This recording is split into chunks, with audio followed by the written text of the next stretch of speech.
Welcome to Fat Chicks on Top.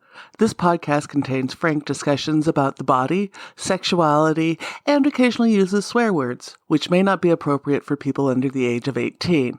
This podcast also uses facts, statistics, and mathematics, which may not be appropriate for liberal arts majors. And this podcast relies on science and reality, which may not be appropriate for evangelicals.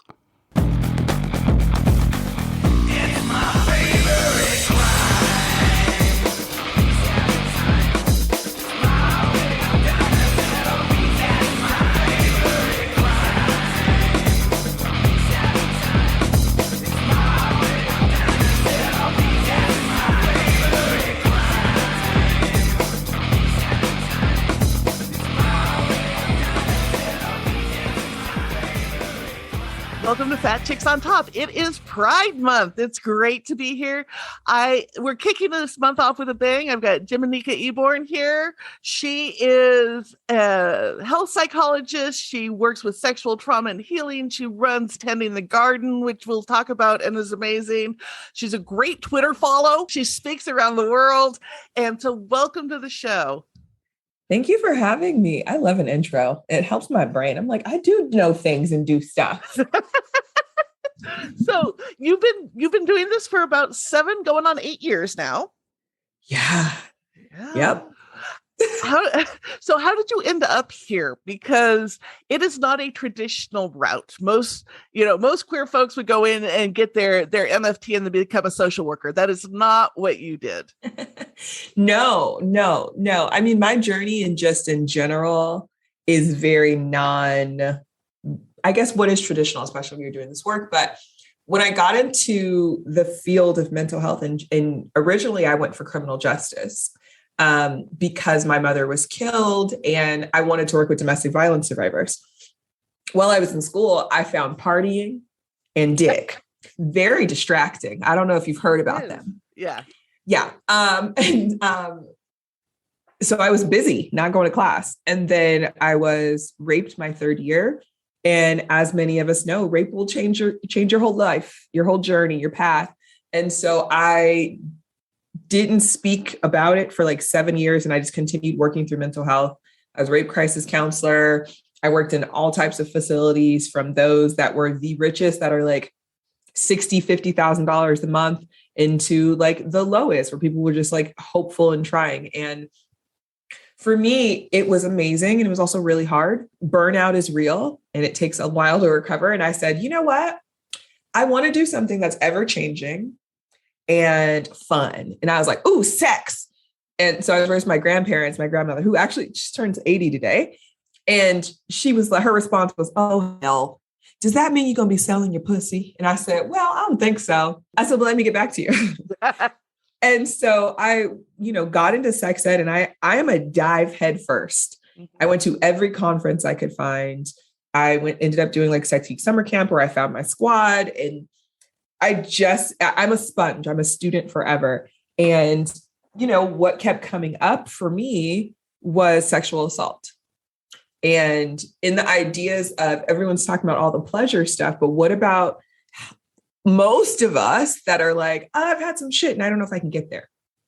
And that doesn't take away from many of humans that were already doing the work. But for me, I don't believe in needing to reinvent the wheel, but I believe in like finding where you fit.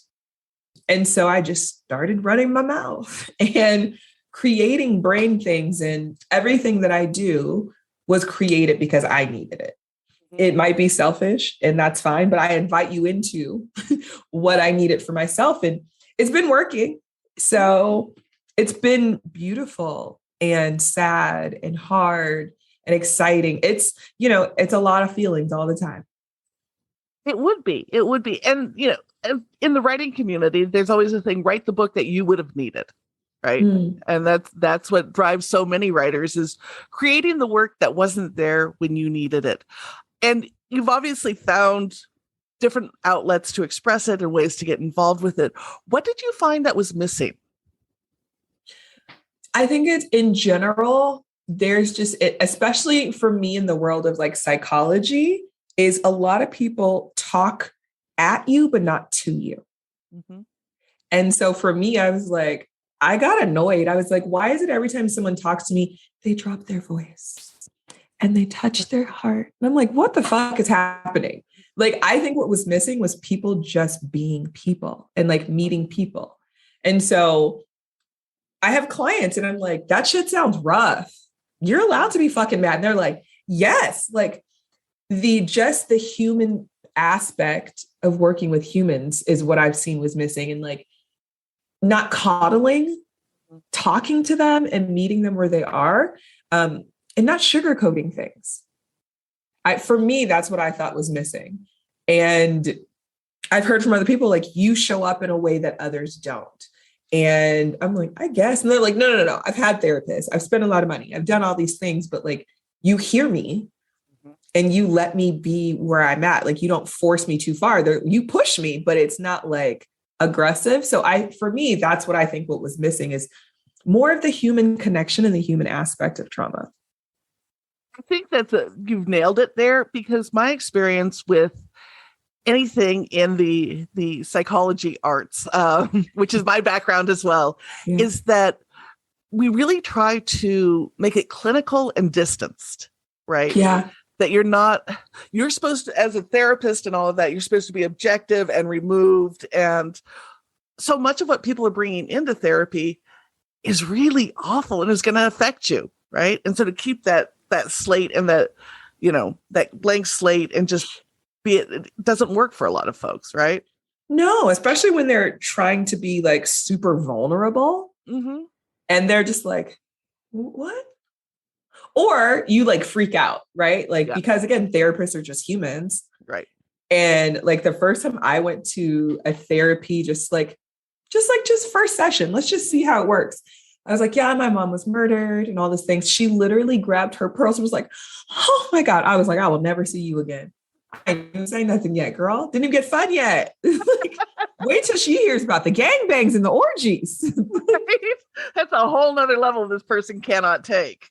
Yeah. And so I think there are a lot of people that's as therapists that haven't worked on their own shit yet. Yes. That's another conversation that people don't want to talk about, is just because and I've been saying it, just because you pass a test and can be a therapist doesn't mean you should be. Yes. Yes. And there's this perception that because so many different degree programs and licensing, you have to see your own therapist for so many sessions, right? That your therapist has come in and has their shit worked out. That's not been my experience. I'll put it that way. Same. Also, most of us in the field, I'll say 99%, are here for a reason. Mm-hmm. It's not just because like, that was interesting. No, we've gone through some shit. And we're like, what was that? Let's figure it out. Yeah, I have a running joke in my stand-up that the reason psychology is such a popular major is it's just people trying to figure out their own shit. Absolutely. Like that's how you end up there. Yes. Yeah. Right. But people don't want to talk about that. And I'm like, okay. Yeah. So you've gone about it in a little different way. You approach it through the healing arts and alternative healing. What does it explain to the listeners what that means? Well, first, when I do work with people, I take healing off a pedestal. Mm-hmm. Just because I know and have worked with help for myself, like people are like, well, have you healed? Are you healing? And for some individuals, it puts it on like this pedestal of like, well, I'm not there yet, so I haven't done the things I needed. Mm-hmm. But also like, what I need is not what you need. So let's take it off to be like, how do we navigate through this thing? Like, what does that look like? Because every day is different. And then just the honesty of it, right? Like, because I am not a therapist, right? Like, I get to be honest. I get to share parts of me that allow them to go, I'm not alone, in not a way that's like overshadowing them, but I'll ask them like, would you like to hear what came up for me or how I've experienced this? And they'll go, please. Right. So I get to do that because, with therapists, there's a lot of checks and balances. And for me, I'm like, if someone would like a hug and I'm able to do it without having to write a fucking essay report to cover my ass, a CYA. Yeah. I think for me, there's that. And also continuously, like people are like, oh my God, you're a coach. And I'm like, absolutely the fuck not. Listen, I live in California, which is the town of coaches. Everyone's a coach for something. And for me, I think there's a lot of people trying to lead and keep people in a structure versus meeting them where they are and walking beside them. Mm-hmm. And so for me, I am a companion. I've been in school forever. Let me share these things. I don't believe if we're working with survivors who are trying to get their own autonomy back, why am I going to be like, well, you have to do it this way. You need to do this. Like that takes away from what I'm trying to support them through. So I'm like, tell me what you know. What have you done? What did you like? What didn't you like? And we build from there. But I do work in when I'm doing one-to-one, it is a 3-month system. And then you can come back after. But for 3 months, once a week, we will be looking at each other. Because for me, the 3 months why I created it that way is the first month, we have to build a relationship and trust, because to navigate healing, there's vulnerability. You have to feel safe internally and externally. So that's what the month is. And then the second month, I'm always like, bring some things, bring your toolbox, your purse, whatever you call it. I'll bring mine. And this is where we start to navigate in trial and error. And for me, it's hard. It's hard, but it's also beautiful. Like I just finished a 3-month program with a client yesterday, and she was like, there's so many things I never thought about. And you pushed me in a way that felt good, but also let me make choices. And that's how I want people to feel, because that's how life is. Mm-hmm. You talk about showing up and meeting somebody where there's at. And there are people who can do that, but it takes a lot of work. At least my experience has been, it took a lot of work on myself to be able to just be there with somebody. If people are interested in doing it, like, what does that look like? And what does it take to get to that point? Or what did it take you to get to that point where you could just be there and be okay witnessing for them and walking with them where they're at? Yeah. I think for me, my first view into this world, I was a rape crisis counselor.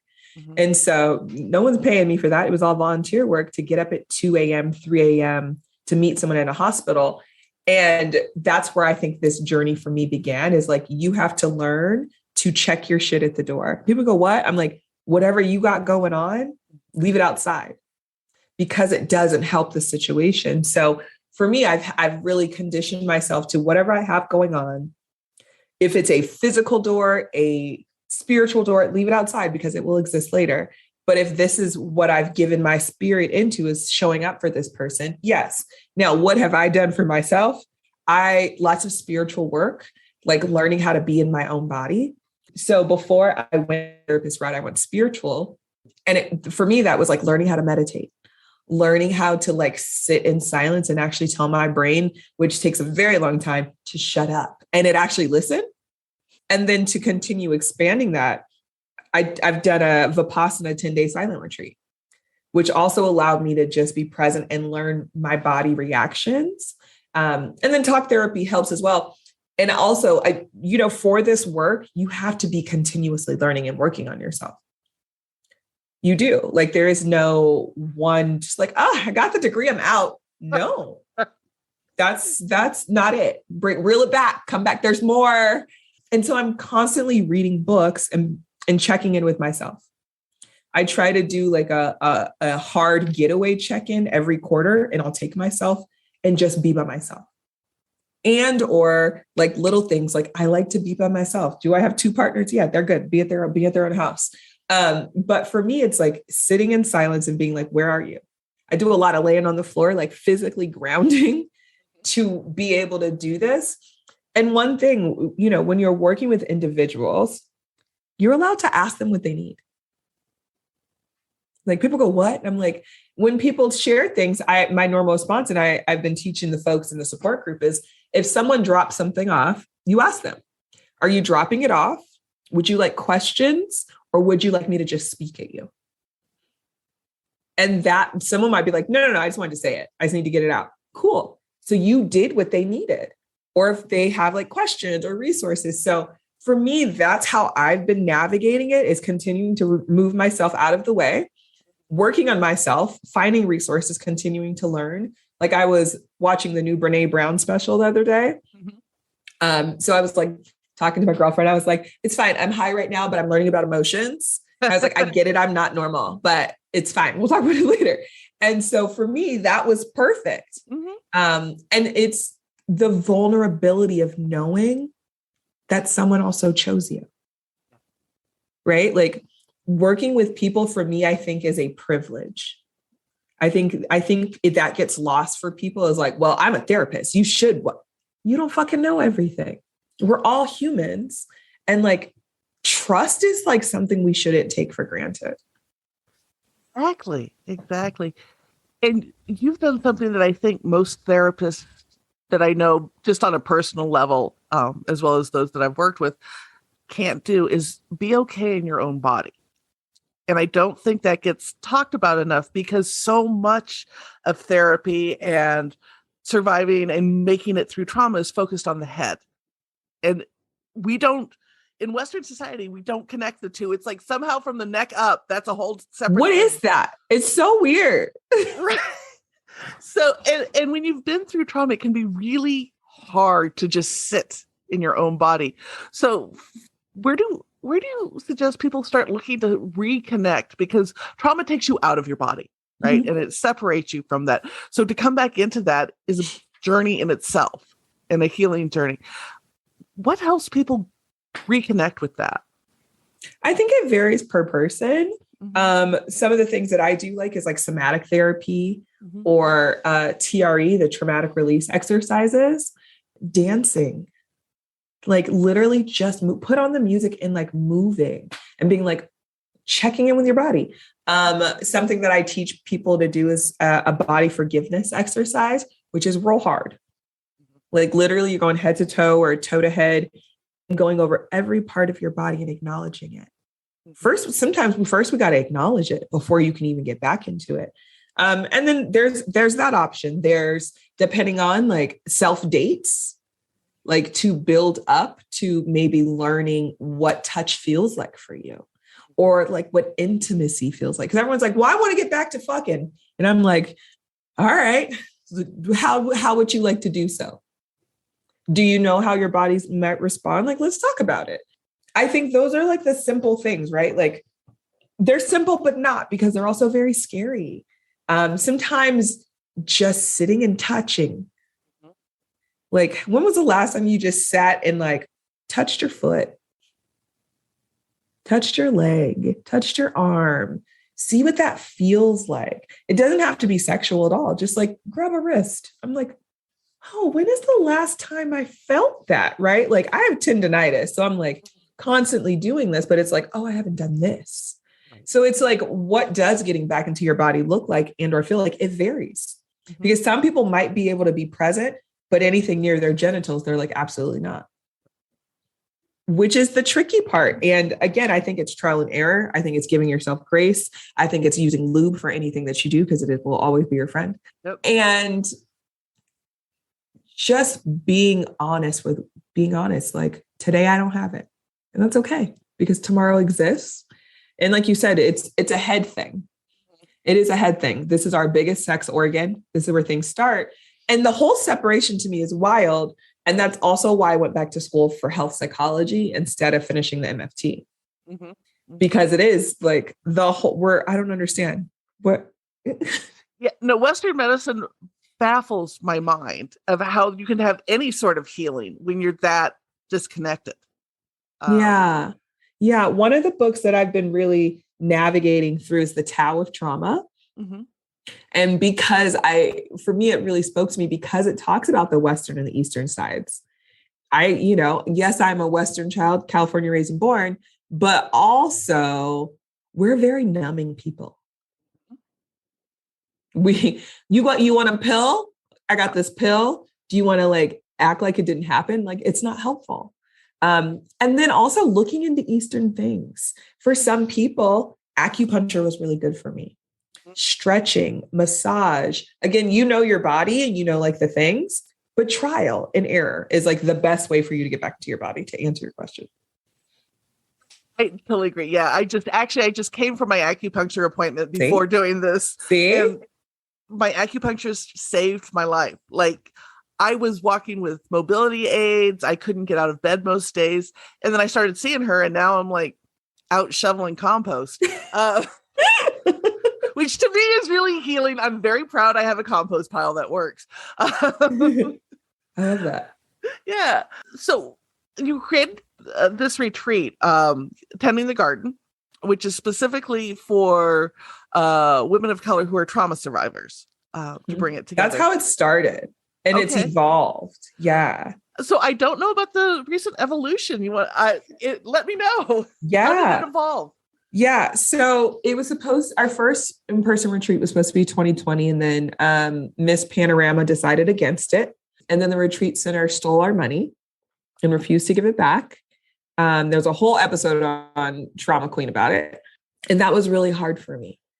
It really was. It made me physically, emotionally sick. Like I lost my hair. It was a whole thing because the money was for survivors and it was fundraised. Like they stole like 30 grand. Like that to me, it was just sickening. I had lawyers, all the things. And so we were able to, were able to receive a grant from American Express, which allowed me to sit and go, okay, what else can I do? So I was able to pay a bunch of survivors to speak at 2 different conferences that I held online for survivors, which was beautiful. And from that, I was like, how do we continue expanding? So it was just for women of color. And I was like, working in facilities, what I saw was that anyone that was not a white, cisgender, heterosexual woman was not getting the same support in mental health facilities. I see your face. You're like, accurate. Yeah. And so I was like, who else, who needs this support, especially as survivors? So now Tending the Garden has specific pillars. And the goal is, and we're going to get back into doing more fundraising and things and events, hopefully. The goal is to have 3 retreats a year, 2 to 3 retreats a year, specifically for each population, which I'll tell you about. And for me, each retreat, it will be 5 days in nature, water, somewhere you can touch, trees, fresh food, body movement. There's 3 tracks: mental health, body forgiveness, and sex ed. So 3 days of that, a day of like just being taken care of and like doing fun things, because often survivors are taking care of other people, as we do. And so the pillars, see if I can do this correctly, are represented by my board. So we have sex workers, we have women of color, we have cis men, we have trans and non-binary folks, we have 18 to 25 young folks. And people are like, oh, they have support. And I'm like, let's think about it. Cis men, how often are they believed? And how often are they harmed? Women of color, we already know. Trans and non-binary folks, the highest harmed, the least information. 18 to 25, there is a lot of harm during the college ages on campuses. I just finished doing my college tour and like, it breaks my heart. Like the fact that SAM exists, like we have a whole month about sexual assault. Why do we have a whole month? Let me get off my tangent, get off my box, because I get real pissed.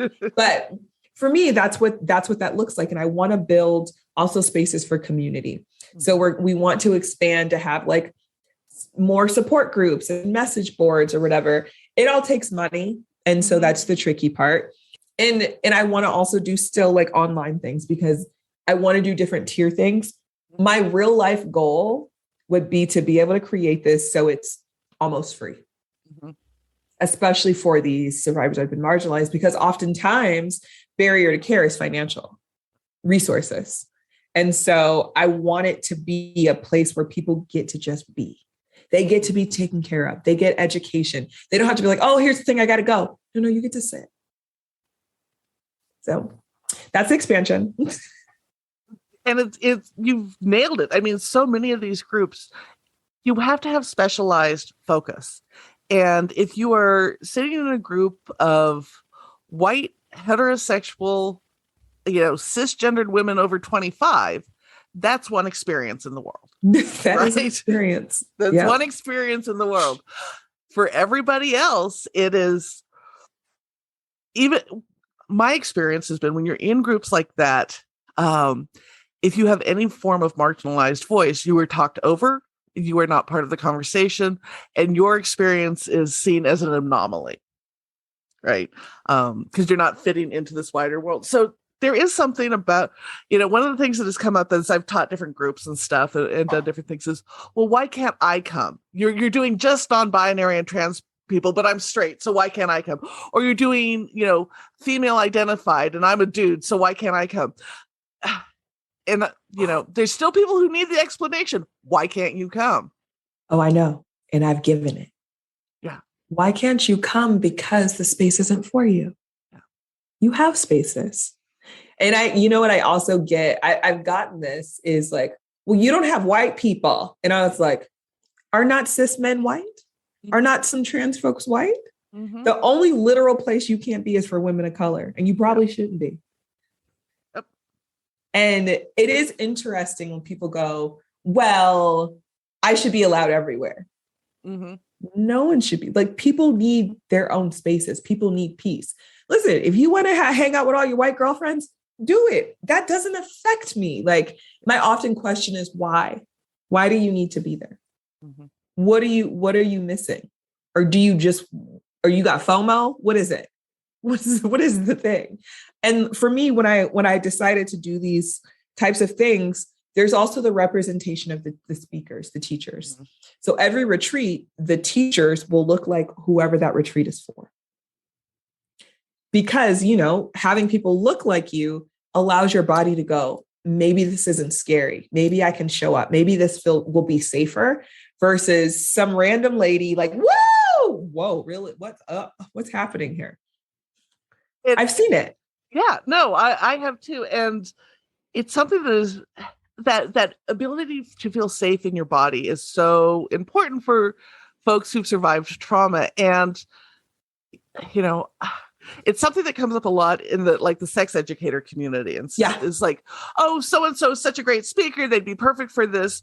But if they don't reflect the group they're speaking to, there's a wall that you have to, and it doesn't matter how educated you are as the person outside of the group and how much of an ally or whatever it is. We've all had experience with people who are different than us in one way or another. And so you're on guard, mm-hmm. right? And it changes it. And I think some folks don't get that just your presence can change the dynamic of an entire room. Absolutely. Absolutely. And even when you don't mean to, right? Like, yep. I don't know, maybe it's people's own things, or maybe it is because you're walking into a space with marginalized folks, mm-hmm. and they might feel, and it can be on either side. Yep. It might be a privilege thing. It might just be a communication thing, right? Mm-hmm. Like, people communicate differently. Mm-hmm. And for you to come in and be like, well, you should say it this way, you might already be causing violence. Yeah, I don't think that people take steps back because, again, I deserve to be everywhere, which cool. Yeah, I also think I should be everywhere. But you know who doesn't believe that? Society. So here we are. Yeah. One of my dear friends, she's been on the program, Diana Hong, talks about, she was raised in kind of a conservative, anti-queer group, society. Outside. Yeah. Uh-huh. Yeah. With other humans. Yeah. That's how that goes. But yeah, there is safety when you can relate to other people. I see it with my own partner. Like, he'll be one way when we're with kind of our group of friends, which is very mixed, but then I'll watch him when he's just with his black guys and doing music.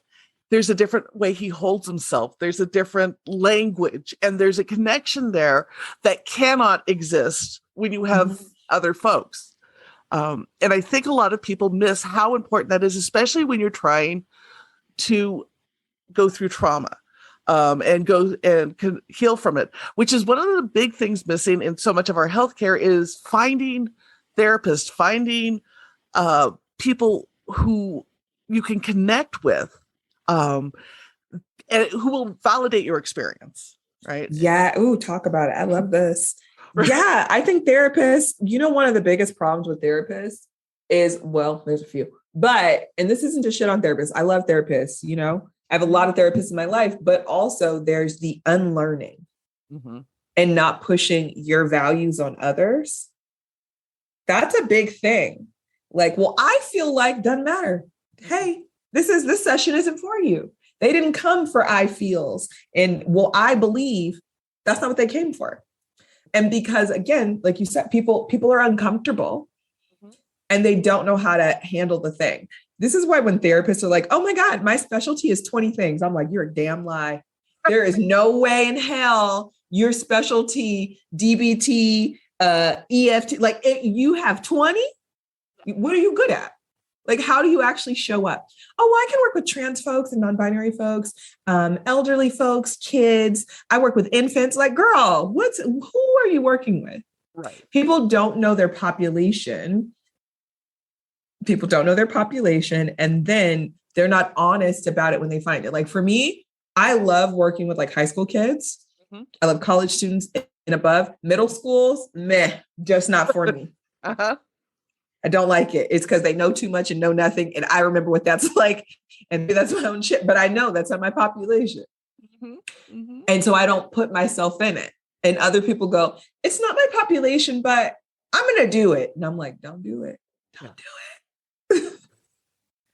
So for folks out there who are looking, and this is a question I get all the time when I teach is, so how do I find a therapist? I'm queer, I'm polyamorous, I'm kinky, I'm whatever. And the last thing you want to do is be paying to educate your therapist about, like, if you spend the first 4 sessions just educating them about what kink is or about being queer, like, I'm mad about that. Like, you should be paying me to teach you at that point. Absolutely. I'm going to be like, so do you want my Venmo? Right. For what? Because I just taught a class. Let me tell you my hourly rate. Right. Yep. I believe in being honest with when you are starting with a therapist, interview them, ask them questions. How have you worked with X, Y, and Z? How have you handled it? What is your skill set? What is your modalities? Ask them questions. You are interviewing them. They work for you. You don't work for them. Mm-hmm. And they should know that. And if they can't answer your questions and you don't feel comfortable, break up with them. Yes. You are allowed. You owe these people nothing. And they should understand. If they take it personal, again, what is that? You already saw the flags. You're allowed to leave. But asking them the questions. And for folks, they're like, well, I get in there and I don't know what to ask. Take a minute before, 5, 10, whatever day before, and sit down and actually write what you need to know. Think about your identities. Mm-hmm. How do you want them to show up for you? What does that look like? Ask them, have they worked with whatever kind of identities you have? What is their experience with? Like using these words, what's your experience with? How do you work with? What is your style? What does that look like for you? These are the things that are going to get you the questions hopefully you want, but write them down. So when you get into video, in person, whatever, you don't get disheveled. Mm-hmm. Because that often happens. We get overwhelmed. Like, I don't want to shake the table. No, this is your time. And this is about you. And I think because often we feel like we're taking up too much space, we don't do it. Mm-hmm. Or we're like, well, they're the expert. They should know. Honey, they're human. Yeah. They're human. Whoever needs to hear this, they are human and they're going to fuck up just like you fuck up. And also they don't know everything and they might not be a good fit. Yeah. And even if they say they've worked with these populations, like you said, so many of them will have multiple specialties or they won't have dealt with their own shit. Absolutely. Yeah. I mean, you don't go, even when you have to do therapy to get licensed and all of that, there's not a segment where it's like, okay, let's deal with your feelings about different racial groups. Let's deal with your feelings about fat people. Let's deal with this so that, let's deal with your feelings about queer people. I will never see a non-queer therapist because I don't want to fucking educate them about what it's like to be non-binary and queer, right? It's just, you're not going to get some things. No. And that's okay if you're a therapist and you don't have the things. Yeah, but you gotta be honest. The job. Be honest. Because you know what? You're gonna harm more people. Yeah. And that's okay to be honest. And I think people are just scared of, again, vulnerability is very scary. It is. But also, it's scarier fucking someone up. I think about that every time I have a session with someone. I'm like, hope I'm not fucking this up. Like, we all should kind of think like that. Let's be honest. Like, anxiety and the stressors around the work that we get to do isn't a bad thing. You don't want to fuck it up. You know, I find like I was talking to, I believe, you know, Erica Hart, and I was like, I'm about to start speaking again. And she was like, you are nervous because you care. And I was like, I needed that reminder, because they were just doing like speaking stuff. And I was like, I haven't done this in 2 years. What if I don't know anything? But that anxiety isn't bad. Mm-hmm. And I think people get nervous around anxiety. They get nervous about dissociation because they've become so negative. Mm-hmm. And also, yeah. Well, and one of the things that I learned early on is to say, you know, I don't know the answer to that question. Let me figure it out and get back to you. Because when you're on the expert side of it, people assume you know stuff. Like, mm-hmm. and sometimes it's a bodily response. I am over 6 feet tall. I'm almost 300 pounds. When I walk into a room, people assume I know all the shit, right? It's just the way I command a room. So learning to say, you know, I don't, rather than trying to fill in the answer. And I think anybody coming into the work similar that you and I do, anything around sex and sexuality, to just say, you know what? I don't know. I'll get back to you. We have email, we have message boards, get back to them. But also that's role modeling for your client, mm-hmm. where they get to be like, you know what? I don't know. Let me look into it more. And I think people forget that there's always eyes on us. Mm-hmm. Someone's always watching how we move through the world, even we don't think about it, even we don't know it, right? Like if you're on social media, people see you all the time. Yeah, it's real creepy sometimes, let's be honest. But like, people see you and you're human. I just really want to normalize, like, we're all human. Unless you guys are like some cyborgs or something. I don't know. It's 2022. It's possible. But you're going to fuck up. You're going to. But as a therapist, keep learning. If you have blind sides, which you do, because we all do, yep. Go take a course. Go take a class. They exist, especially within sex. Most of us didn't get sex ed. They don't teach it in therapy school. They had like a class and it was bullshit. And that's when I was like, you know what, I'm out. From that class, I was out. And again, because of not having that foundation, people don't know how to do the thing. You beyond just working with trauma survivors and stuff, you do teach a lot about sex. Yeah. To a lot of things. I'm like, I do talk about that, don't I? You do all the things. Like right now the episode's out with Rain DeGray and about her creating all the things. Because, you know, I think there's so many of us in the sex ed community that feel a need to be multifaceted because one, you got to diversify your income streams. Hello. Yes, you do. But two, there's a lot of need out there. There's a lot of need. So what's the fun stuff for sex ed for you? Because I mean, a lot of us do the 101 classes and the basics and stuff, but what do you really enjoy? And please excuse me, I have a very needy labradoodle that I keep throwing toys for. What is fun? Watching people squirm. In the sense of like, this is why I like, my fun is working with younger people. Mm-hmm. High school. I love doing like first year college students. One, because they squirm because they're uncomfortable, but they're there to learn, right? If I get to be there and I get to like let them laugh and give them information, maybe they have the chance that I didn't have, right? Like high school is fucking rough. It's brutal. You literally could not pay me enough money to do that again. You'd be like, here's $500 million. And I'd be like, still probably not, because what comes with it, I'm good. In college, it's a different level of hard because people suddenly assume that you're an adult. Mm-hmm. And you have never left the house. There's all these people around you, different ages, different wants, different needs. And you're like, what the fuck? And we're very vulnerable in both areas because we're trying to adapt. We're trying to fit in. We're learning and it's moving so fast. So for me, going and talking to them and being like, let's talk about the difference between a vulva and a vagina. People go, what? I'm like, let's learn things. They're like, oh, I don't want to talk about this. I'm like, is it a part of your body? Let's do it. I would rather you be uncomfortable, but also know how to identify, make statements, and all these things. That is the fun part for me. Like when you get to see someone's eyes go, oh shit. Like I teach about like boundaries and, consent and how to say yes and no. That is fun. Mm-hmm. Because these are the things we're not taught about, but we need them. That's where I have fun at. Yeah. And the support groups are fun. Yep. At Friday, we do 7 weeks on, 2 weeks off, 7 weeks on. Those Friday afternoons, Friday evenings, you never know what group is going to be, but it's fun because I get to see survivors connecting with other survivors and just getting to be them. Yeah. That's my fun. I can totally see that. So you're part of the queer community. You're outspoken about being bisexual. Yes. Yeah. Welcome Equal opportunist.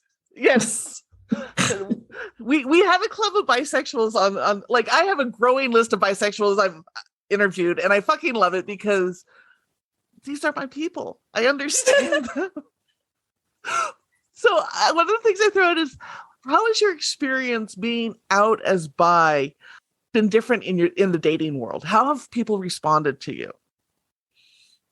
Well, I think it depends, right? Like if you find cis men, they're often like, ooh, so you want to have a threesome? First of all, I don't know why they all get weird.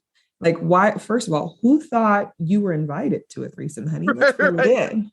Who invited you? Qualified for a twosome, so let's dial it back. Let's step it up. You're reeling it in. Or they're like, oh, you have 2 partners. Like, do they want to come? Like, they don't know you. They don't care about you. No. And so I think that's funny. And or the people that are monogamous, they're like, I can date someone that's non-monogamous. Oh, wait, so you're not going to spend all your time with me? And I'm like, it's in the title. It's literally in the title. Like, but it's interesting, especially when you do the dating apps, you got to find the right ones because they're not all created equally. Do you have a favorite? I do. It depends on what I'm seeking. Okay. So if it's like more dating, like relationship-y, I met one of my partners on OkCupid. Okay. And I was like, oh, okay. We've been together for it'll be a year soon. And the other partner I met because of friends, but Field. I like a good Field. I have not used that one. Field gets to the point. Okay. Sometimes it's too much to the point. I need them to reel in, but there are more queer people. There are more kinky people. There's more non-monogamous people. And you don't have to keep explaining things. Mm-hmm. Like, of course, there's still, what my fucking pet peeve is? We're going a little left, is everyone's a goddamn dom now. Right? I say to people, it's the Tupperware drawer. You have all these fucking tops and they don't fit on the 3 bottoms that are there. And so I'm always like, this is sidebar, but I'm like, what does that mean for you? What does it mean to be a dom? I like to hit bitches. Okay, so you're abusive. What? Right. That is... It's different. Yeah. Not the same, bro. Words mean things. But I do like Fields because I have found like good people that get it. And like it's less of the education because they've done their own shit. Are there still trash people everywhere? Right. It's just, whatever. But I have liked OkCupid. There's also a lot more, mix of styles of dating and identities and stuff. So that feels good versus like a Tinder. I haven't been on her in years but yeah. I tried opening it when I was in Baltimore for a conference, and it was just the cast of The Wire showed up, and I'm like, nope, I'm not here anymore. Like it got scary fast for me. I was like, no, I'm good. Yeah. I'm good for now. I think also just dating in general as a Black queer woman, right, is a different level. Mm-hmm. So we were like, oh, you're bisexual and and I've always wanted. You know what I'm not, honey? I am not a notch of your Black girl sample list. You're different. Nope. I'll still cuss you out and I fight. So how different am I? Right? Like that is also like a safety thing. Mm-hmm. So I guess I'm constantly in safety mode. Mm-hmm.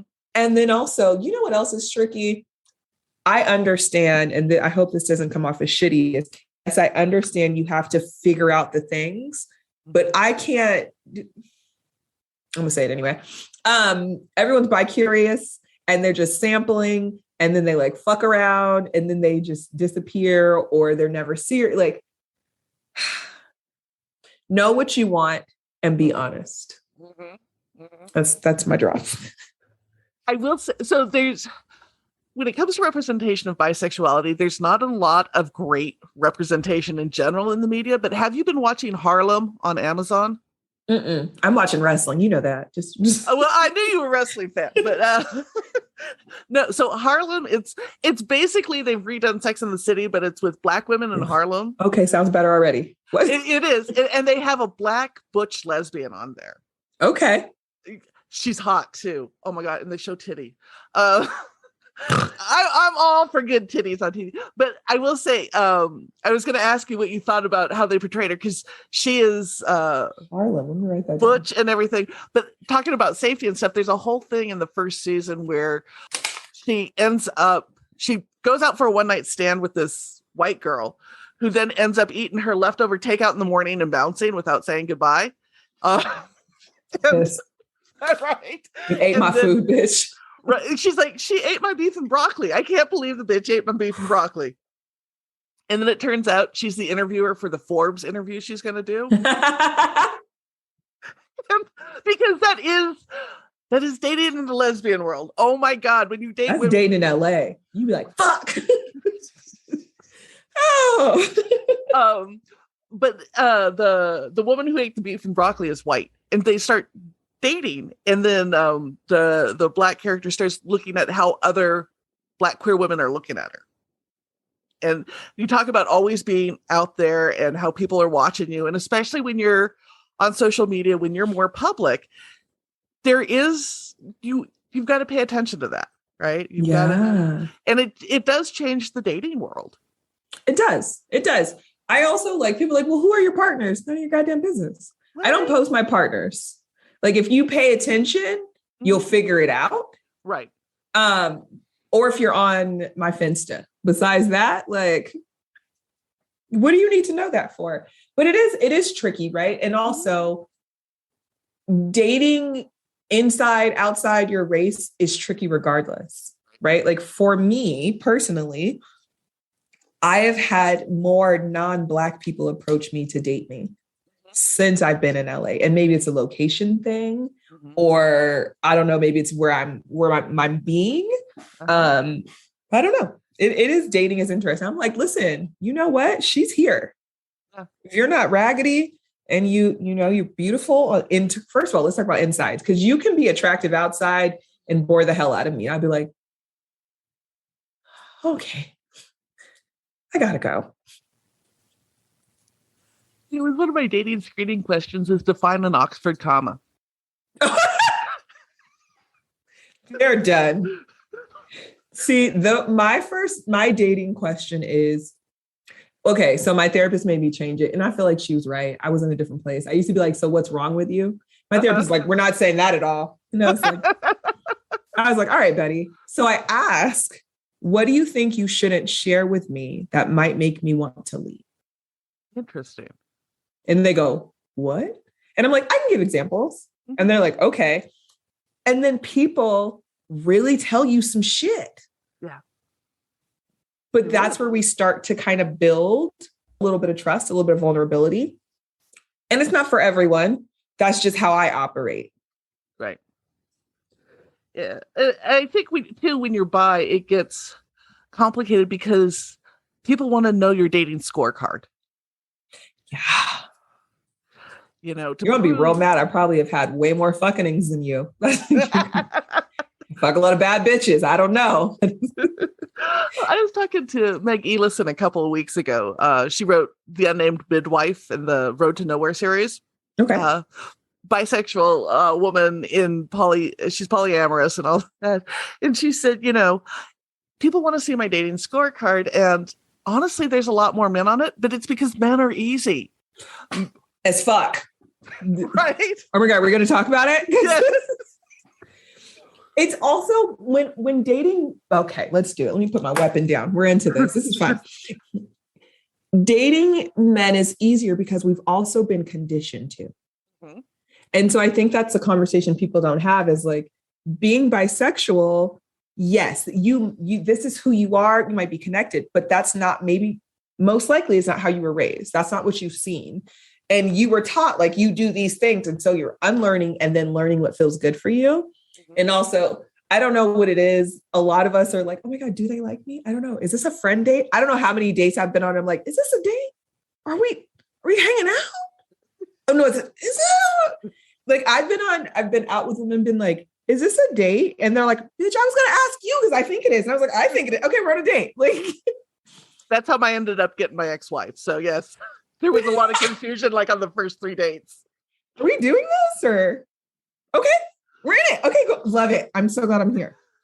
But it is easier because that is the societal norm.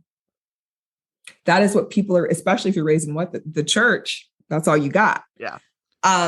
And so it is, oh God, it's so wild how easy it is. Like the bar is a yes. It's a line on the ground. And if you say yes, you're there. That's it. Yeah.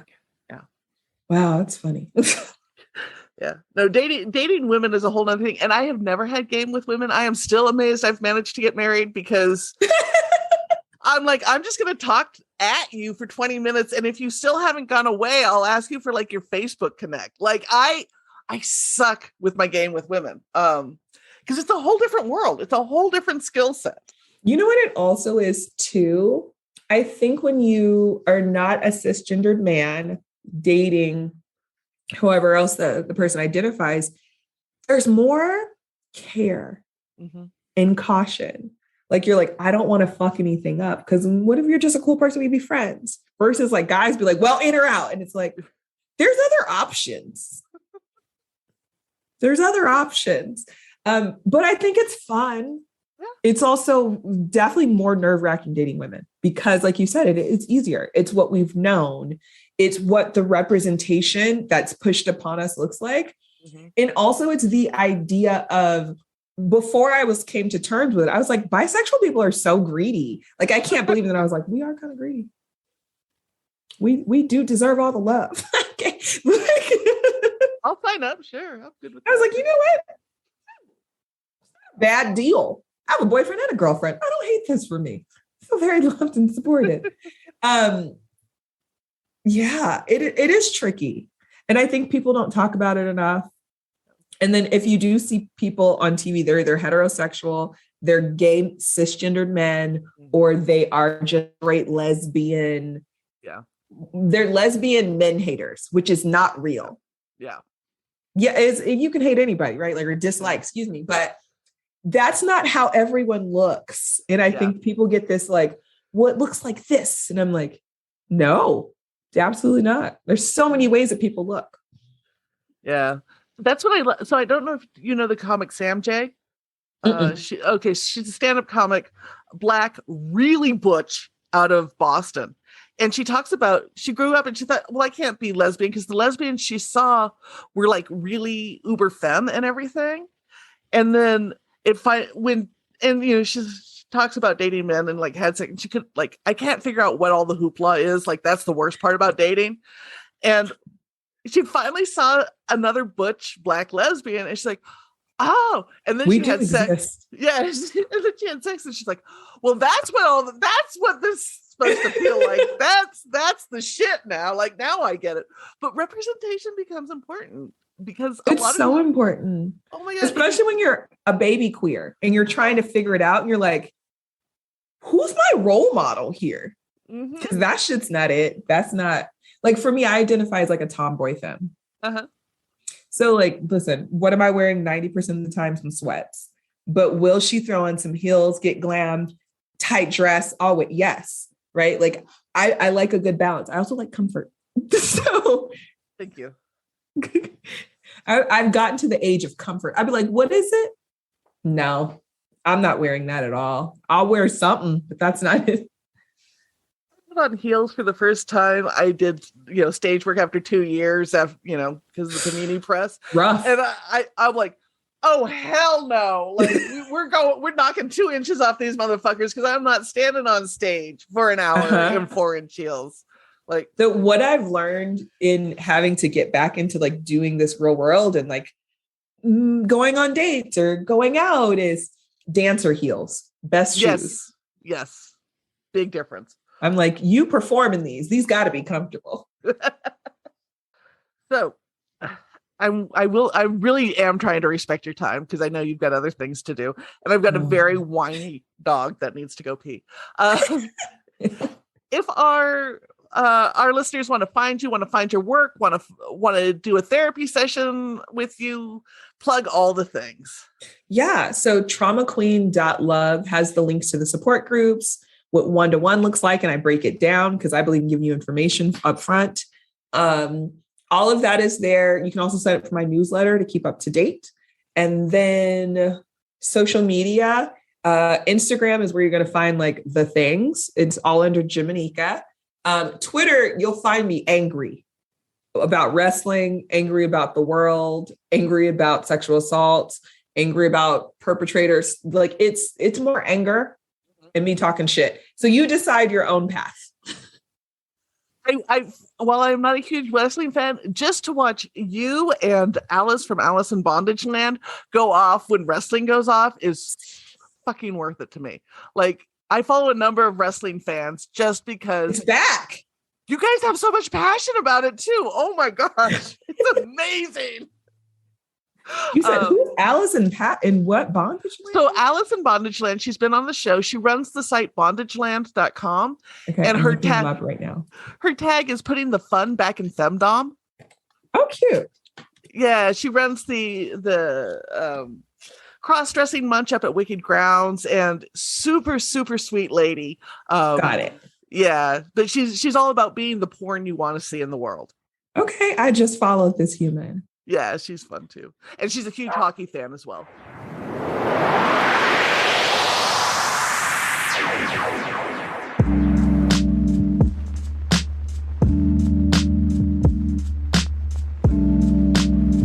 And now, a moment of gratitude. Love. I'm grateful for those that love me. I'm thankful for learning how to receive love. I'm thankful for the people that let me love them, that they receive it. Because truly, it has allowed me to be where I'm at. Love and compassion. Because I could be I don't know. I could be destroying people's lives or something. I don't know. But love is truly what I'm grateful for in the forms that I receive it. Wonderful.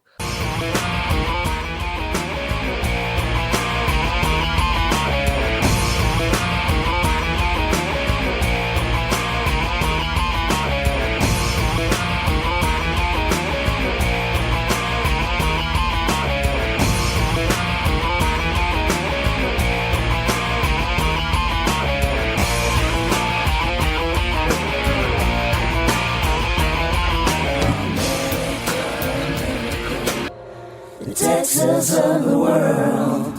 Thank you for listening to this episode of Fat Chicks on Top. Please like, subscribe, and review our podcast on whatever platform you listen to it on. If we like your review, we may even read it online. This has been an Auntie Vice production. Producer and host, Rebecca Blanton. Audio production by Sharon Smith. Music by David Manga.